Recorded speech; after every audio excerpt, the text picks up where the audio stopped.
শীতকাল মানেই বাঙালির পিঠার উৎসব শুরু। আর যেই পিঠাটি ছাড়া এই উৎসব একেবারে অসম্পূর্ণ থেকে যায় সেটা হচ্ছে দুধ চিতই পিঠা। আসসালামু আলাইকুম, উর্মি অ্যান্ড উষ্মি চ্যানেলে আপনাদের আরও একবার স্বাগতম জানাচ্ছি। আজকে আমি আপনাদের সাথে কীভাবে পারফেক্টলি দুধ চিতই পিঠা তৈরি করা যায় সেটি শেয়ার করতে যাচ্ছি। তো চলুন দেখে নেওয়া যাক কীভাবে আমি এই দুধ চিতই তৈরি করছি। প্রথমে আমি এখানে দুধ চিতইয়ের জন্য দুধের তৈরিতে শিরা সেটা তৈরি করে নেব।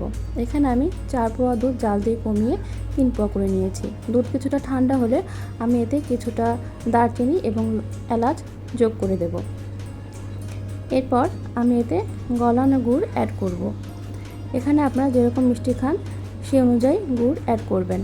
দুধটা ঠান্ডা হলে গুড় অ্যাড করতে হবে, না হলে দুধ কেটে যেতে পারে। এরপর আমি এই দুধটিকে একবার জাল দিয়ে রেখে দেব। এখন আমি চিতই পিঠা তৈরি করব। এখানে আমি 1 কাপ ভাতের চাল নিয়েছি। এটাকে আমি 5 থেকে 6 ঘন্টা গরম পানি দিয়ে ভিজিয়ে রেখেছিলাম। এই গরম পানিটা এমন তাপমাত্রার হবে, একেবারে ফুটন্তও হবে না, আবার কুসুম গরম পানিও হবে না। এখন আমি একটি ব্লেন্ডারে চালগুলো নিয়ে নিচ্ছি। এরপর আমি এতে 1 চা চামচ লবণ দিচ্ছি, 1 চা চামচ বেকিং পাউডার দিয়ে দিচ্ছি। এরপর আমি এতে অল্প অল্প করে গরম পানি অ্যাড করে চালটি ব্লেন্ড করব। এই পানিটি এরকম তাপমাত্রা হবে যে আপনি একটি আঙ্গুল ডুবাতে পারবেন, কিন্তু বেশিক্ষণ ডুবিয়ে রাখা আপনার জন্য কষ্টকর হবে। আমি অল্প অল্প করে পানি অ্যাড করব, একবারে সমস্ত পানি অ্যাড করব না। এখানে আমি প্রায় 1.5 কাপ পানি ব্যবহার করেছি। তো আমার মিশ্রণটি যতক্ষণ পর্যন্ত একদম স্মুথ না হয়েছে ততক্ষণ পর্যন্ত আমি এটা ব্লেন্ড করেছি। আমি একটা আঙ্গুল ডুবিয়ে দেখাচ্ছি ঘনত্বটা কেমন হলো। এরপর আমি চুলায় একটি দস্তার কড়াই বসিয়ে দিয়েছি।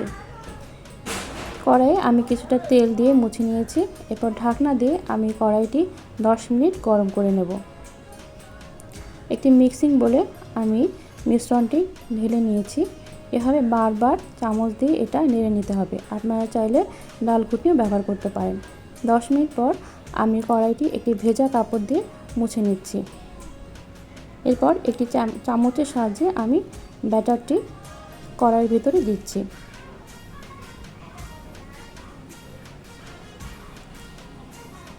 দেওয়া হয়ে গেলে ঢাকনি দিয়ে আমি কড়াইটি ঢেকে দেব এবং 2 থেকে 2.5 মিনিট অপেক্ষা করব পিঠাটি সঠিকভাবে হওয়ার জন্য।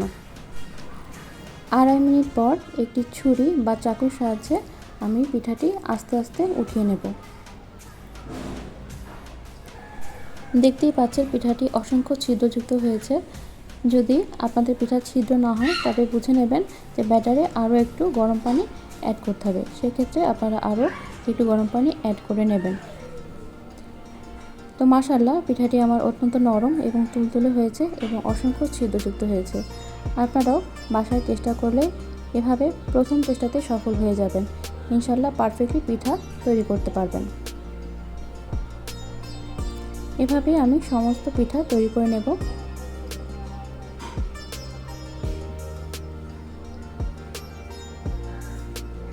তো আমি আরও একটি পিঠা কড়াইতে দিয়েছি।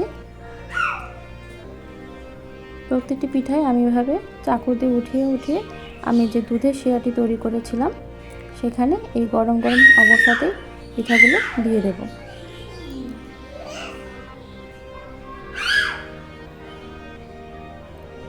পিঠা দেওয়া হয়ে গেলে আমি ঢাকনা দিয়ে দুধের শিরাটি ঢেকে দেব এবং 7 থেকে 8 ঘন্টা অপেক্ষা করব ভালোভাবে পিঠাটি দুধের সাথে যেন মিশে যায়।